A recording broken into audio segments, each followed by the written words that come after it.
The sound of tearing fabric and suppressed laughter filled the still air behind the gas station.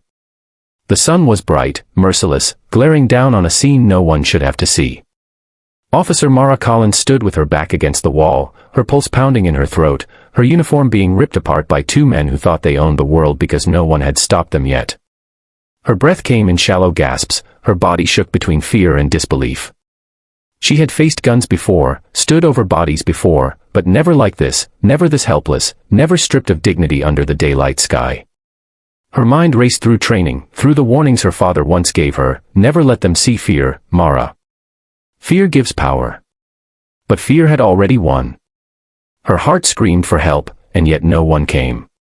The sound of traffic beyond the corner of the gas station seemed to mock her silence, the faint hum of engines passing by a reminder that life carried on while she was trapped in this small hell. If you're watching this on Kindness Corner, and you believe that compassion and courage still matter in this world, please, take a moment to like, comment, share, and subscribe.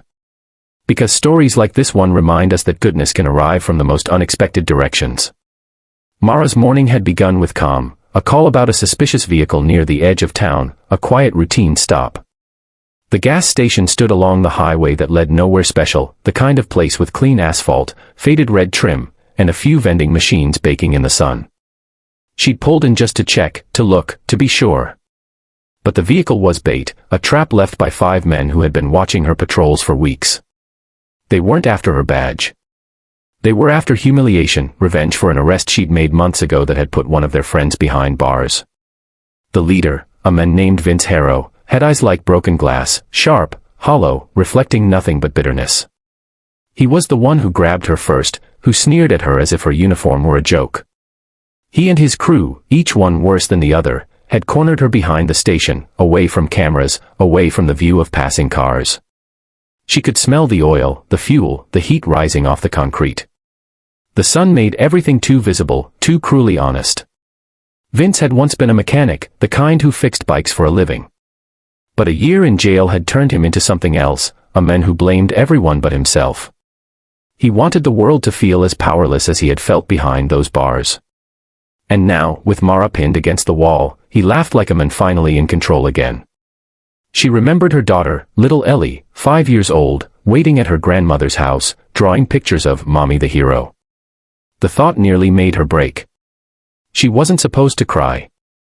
Cops didn't cry. But the tears came anyway, stinging her eyes, mingling with dust and fear. One thug filmed it all, phone shaking with excitement. Another clapped and cheered. The rest just stared, hollow with adrenaline and cruelty. It was broad daylight, yet the world felt darker than it ever had. The badge on her chest caught the sunlight, a small glimmer of what she had once believed in, now dimming by the second. Then came the sound. At first, just a low rumble. Faint, far away, like thunder rolling over dry ground. The laughter faltered. One of the men looked up toward the highway, squinting. The sound grew louder, engines, heavy ones, roaring in rhythm, coming closer. The kind of sound you felt in your chest before your ears could name it. And then they appeared. 6 men, walking in formation from the edge of the asphalt where the highway met the lot. Their boots hit the ground with quiet certainty.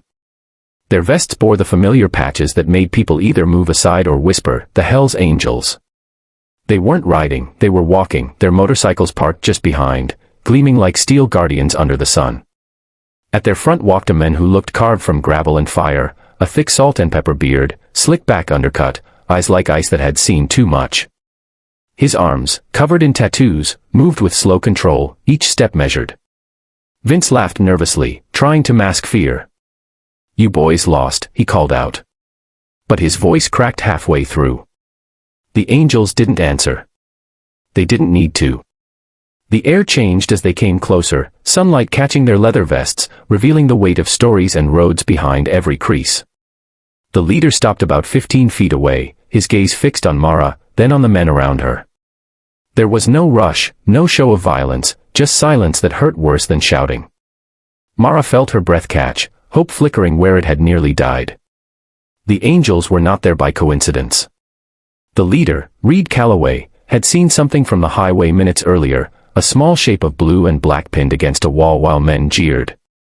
It reminded him of another day, another place, when his own daughter, back before the prison, before the gang, before the regret, had called him crying because someone wouldn't leave her alone after school. He hadn't been there for her then. He'd been on a run, chasing a fight that didn't matter. By the time he came back, she was gone from his life for good. He hadn't seen her in 8 years. He wasn't about to walk past another daughter of someone's heart. Not again. Mara's lips trembled as Vince turned toward his crew. "Let's go," he muttered, suddenly less confident. But one of the angels, a bald giant with a beard down to his chest, stepped forward, his shadow falling long across the asphalt.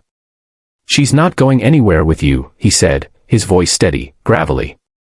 For a moment, everything froze, the cop trembling, the thugs uncertain, the angels unmoving yet unstoppable. Then Vince's rage flared. He swung his arm, more out of pride than sense, but Reed caught it midair, his tattooed hand closing around Vince's wrist like a vice. The sudden strength in that grip made the younger man's face twist with shock. No words followed, just a shove, not to harm but to end it. Vince stumbled back, fell hard, his phone clattering against the ground, the screen flashing the last frame it had recorded. The others backed off, muttering curses, realizing they were outmatched not by weapons but by conviction. The laughter stopped. The game was over. Mara fell to her knees, trembling as adrenaline drained from her body. The ripped fabric of her uniform fluttered in the light breeze. Reed crouched down, his rough voice low, telling her to take a breath, to stand if she could. She looked up, eyes filled with tears that weren't just from fear anymore, they were from the strange, overwhelming relief of being seen, of being protected when she thought she was invisible.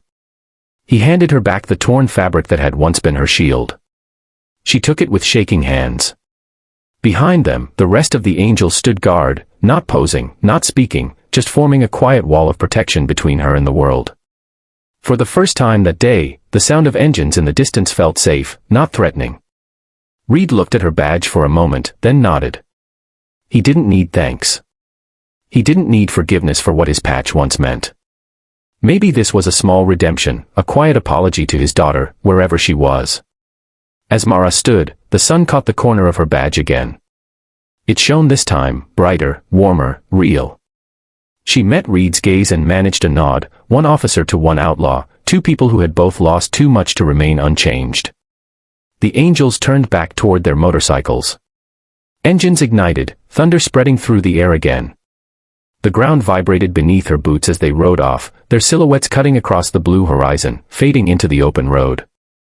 Mara stood there for a long time, holding her torn uniform together, staring after them. She didn't know their names. She didn't know where they came from. But she knew one thing, the line between sinner and savior was thinner than she'd ever imagined. Sometimes, the people you're told to fear are the ones who show up when no one else does. If this story touched your heart and reminded you that courage and compassion can come from the most unexpected souls, please support Kindness Corner by liking, commenting, and sharing this story. Your engagement helps us bring more light into dark places. Before we end, tell us in the comments, what does redemption mean to you? Because as Mara watched those bikes disappear into the daylight, she understood something she'd never been taught in the academy, that kindness doesn't always wear a uniform, and salvation doesn't always come with sirens.